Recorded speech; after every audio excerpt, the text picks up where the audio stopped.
it tells us one data point. It doesn't give us the whole spectrum of data that's available to the athlete. And so really for me, it's trying to get away from the idea of one size fits all.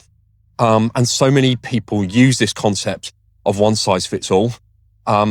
Again, really embarrassingly, I had a PT in to the facility the other day looking to rent my gym space out for some of his personal training clients. And he quite openly said to me, I send a bunch of my clients exactly the same program every week, and they all pay me X per month, and they all know they get the same program. Well, why are you doing that? Why are you going to a PT that's just going to give you the same plan, the same program as the guy next to you? It doesn't make sense. If you want to improve, you need a personalized approach. In the same way, my wife years ago had a triathlon coach.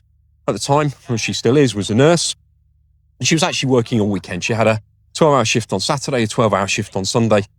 Her coach had, and I subsequently found out he was notorious for this, had just given her a generic training plan that he'd given to a bunch of his athletes. And her training plan had said to her, 2-hour run on Saturday, 4-hour bike ride on Sunday. And she replied back to the coach, but hey coach, I've told you I'm working 12 hours Saturday and I'm working 12 hours Sunday. I'm working to 8 until 8. What do you want me to do? And she showed me the response to the email, which came back 4 days later. And the response to the email, and I still can't believe it this day, was, do the best you can. It's like, that's not coaching.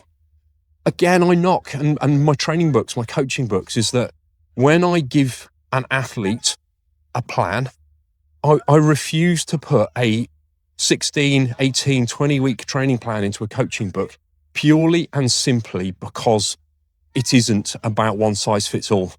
An athlete's going to pick up that plan, they're going to follow that plan, it's not going to work for them because that plan has to be individualized, it has to be bespoke, it has to fit around work, family, commitments to get the best from the individual I'm working with. I don't believe in a blanket approach. I believe that we have to have an individual approach. And, the program a marathon runner is going to follow is going to be completely different to what a athlete's going to follow if they're going to do a 5K or a 10K or a track race or a triathlon or a cycle race. And so the plan has got to fit to exactly what they need in terms of their performance levels, their family commitments, the rest, the recovery they need, all of their individual factors. And again, that concept of, I'm selling a gas analyzer to a PT that just wants to look